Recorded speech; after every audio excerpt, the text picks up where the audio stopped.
Not if it means giving up our season tickets to the Metropolitan Opera or missing the Gay Pride Parade every year. Good God, what kind of rubes do you take us for? Well, I'd question their judgment, but they already vote Democrat. I know, it's easy. Oh, man. Oof. Yeah, you need a button, you know? Gutfeld, you need a laugh button. You really, because, like, that one, that wasn't even a chuckle. That you just bombed on your own show. You got to have some backup here.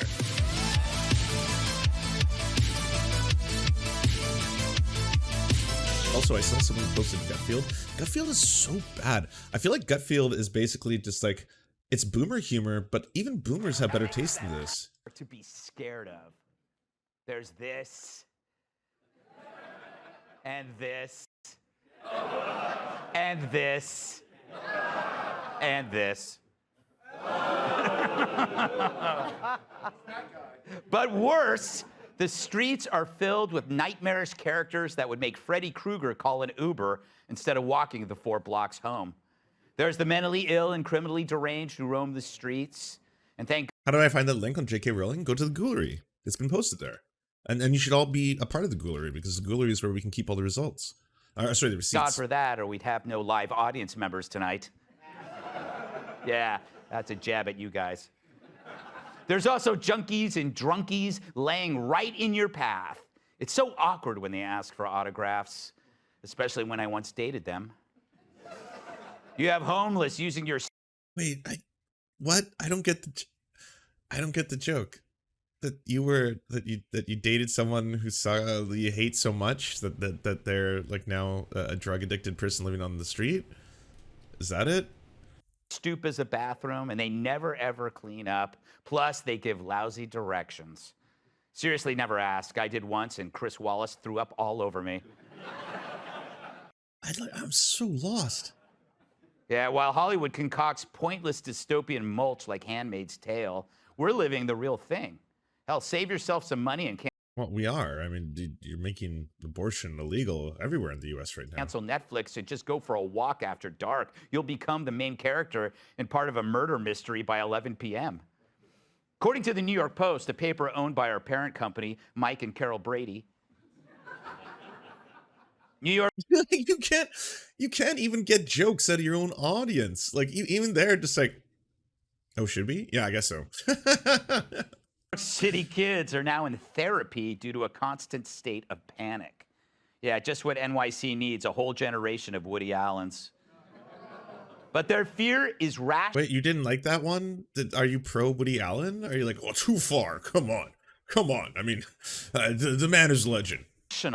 Think about it. The homeless, the crime, the drugs, Anthony Weiner. Still, like, that's such an old scandal. There's lots of new ones you could pick from. You're really dipping into the pool here. Oh, here. And that's just inside the sandbox at pre-K. In NYC, children are being traumatized by real horrors that leave permanent scars. According to the Post, after funneling thousands of the homeless into city hotels, and not just Motel 6, unprovoked crimes have exploded. Not to mention room service is now impossible to get in under 2 hours. Trying to order that meth. Oh, wait, that was a joke. Oh, my God. There's so many times when even his own audience is like...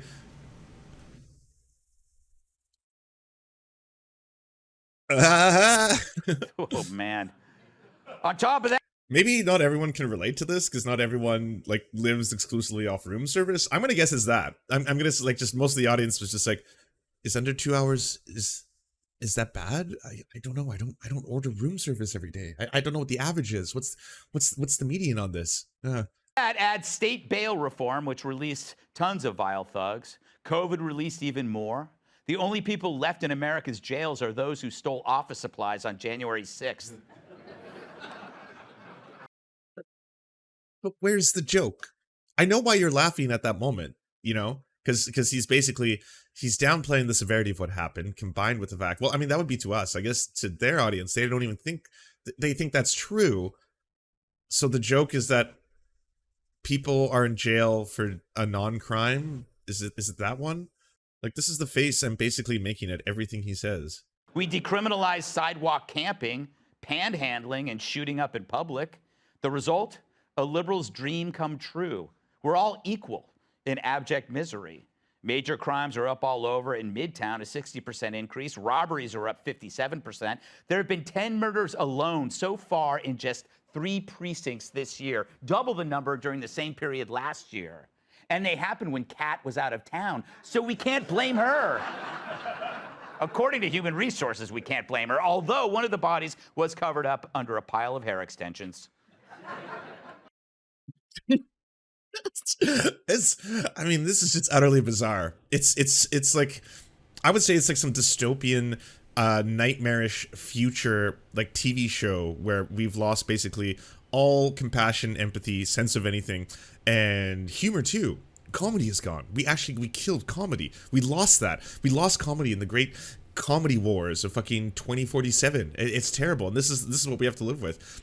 But the joke, in case you didn't notice, is that, hey, there's an increase in murders, which, by the way, it says that there's been 10 murders this year, so I'm sure he's definitely playing into the fact that these numbers are outrageous compared to the amount of people who are actually probably suffering and dying from legitimate causes, such as starvation, alienation, trouble having jobs, work, suicide, stuff like that. I'd like to see some comparisons here. But again, 10 murders, so that's what he's bringing up. And he says that there's a rampant amount of violence because of that. But it could have been my co-host. Could have been her.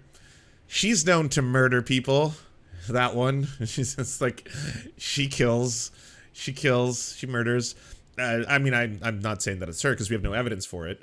And obviously you probably weren't prepared for this awkward bit, but we did find hair extensions and some shopping, because ladies love shopping. So there was some clothing and some makeup. What else do the women like? Lipstick, shoes, I think, right? And yeah, it could have been you. Could have been you who killed those people. And in the old days, if you wanted to see the show, the full Monty, you used to buy tickets for Broadway. Now you get the full Monty from the 3 homeless guys in front of our building. So now, why does he? I feel like he has to release a fart after every joke, just so people know that was the joke. That's the cue. Is it? Yeah. And now you don't have to go to strip clubs anymore, because when you walk outside, there's naked people because they have mental health issues. Now, city parents are sending their kids to therapists because it takes a professional to say, how does seeing a naked pooping man harass you for money make you feel? But good for the parents. At least. Wow, that one was hard, eh? Yeah, hard to mind mental illness and people living in abject poverty for humor and comedy. I mean, you know, I do believe you can make jokes about anything, but I mean, you're probably digging into the slightly, ooh, this is kind of horrifying territory. At least they're doing something, but really they should do more. Why don't you just leave? Isn't that the right thing to do? You know, I get it. We love our kids, but you have to move. Not if it means giving up our season tickets to the Metropolitan Opera or missing the Gay Pride Parade every year. Good God, what kind of rubes do you take us for? Well, I'd question their judgment, but they already vote Democrat. I know, it's easy. Oh, man. Oof. Yeah, you need a button, you know? Gutfeld, you need a laugh button. You really, because like, that one that wasn't even a chuckle. That you just bombed on your own show. You got to have some backup here. For me to say I got no kids, but you can no longer relax thinking it's just thug on thug crime. And I guess it's like, it's got to be a little tough because you're simultaneously trying to get people big afraid, really scared, like really, really terrified of the bad things, you know, black people, the homeless, the poors, and they're sitting there like, yeah, what you're saying is certainly scaring me, Gutfeld, like the rest of every Fox News show I see. Oh, but there's a joke at the end of the rainbow. Okay. I feel less safe and I hate poor people more now. Yeah, I think they should move and I don't like them. I don't think of them as human beings. It's Russian roulette for all of us. We're all in the barrel. Kids now get to see the boogeyman every day on the way to class, on the subway. I understand soldiers coming home. Kind of wild. You're just showing black people. It's just like, here's a couple of black people wrestling around for a gun. Here's a black person robbing a convenience store. Here's a black person on a subway. We should probably diversify the amount of people that we're vilifying here, lest someone point that out and be like, there's quite a few black people we should be scared of. Home from war suffering PTSD from what they saw, but 4th and 5th graders coming home from school. So some families are smartly leaving. According to a recent head count, we've seen a 10% drop in kids under 5 since 2019. And not all of that can be attributed to erectile dysfunction caused by Lizzo. Oh, they like that one. There we go.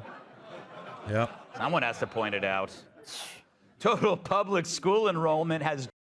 Point what out? Point what out? Because of Lizzo's ass, that you think it's dysfunctioning? Is that oh, dropped man. By 73,000 since the pandemic. But who knows, they may finally learn something. Meanwhile, more and more, it's women who become the victims. A recent one was a young mother of 5 who was brutally beaten by a transient freak. Oh, yeah. Yet another black crime, eh? This is, seems to be a pattern here, Gutfeld. It seems like you're trying to really appeal to the demographic. You know how Fox News skews very old, but it's like, it's very old and we keep you scared. We keep you nice and afraid, you know? Especially like every single show has its own thing. With Tucker Carlson, you get a whole bunch of culture war shit put in with this idea that the Democrats are actually intentionally trying to change the voting demographics of America, get rid of the white people, and also sexy M&Ms. Everything. You can get you scared of everything all at once. You know, talk about a change in society. It used to be women and children first when it came to avoiding suffering. Now it's get them to the front lines. I guess you could say that's the only equity that Democrats have actually delivered. Period. Let's welcome tonight's guest. She's never depressed because she's always looking up. Co-host of America's Newsroom and the 5, Dana Perino. Yes. 5. Well, that's as much as I can tolerate. I just wanted to see the I hate the poor's monologue. Do you enjoy the Serfs but prefer not to have to use your eyeballs? Many are saying this. Well, we've got the solution for you. It's the Serf Times in podcast form. Available on most major podcasting networks now. If you enjoy it, please consider leaving a good review and feedback because it really helps the show out, apparently, and it's free, just like the podcast. To our gods, Xander Corvus and Peyton L. Juste, we shall spend many a generations building mighty cathedrals in your honor. To our monarch, Tom Spiker, we are but your oafish jesters, here to offer you a laugh at any opportunity.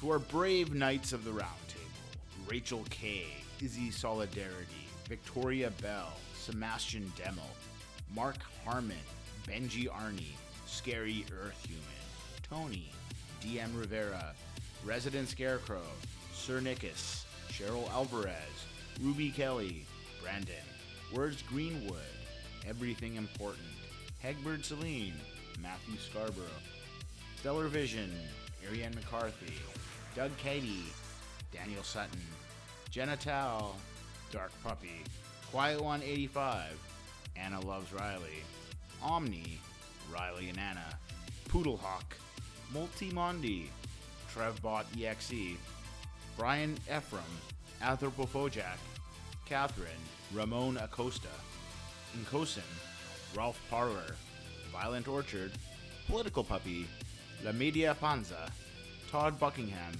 and Todd La Jeunesse. We salute our valiant heroes off to fight injustice everywhere.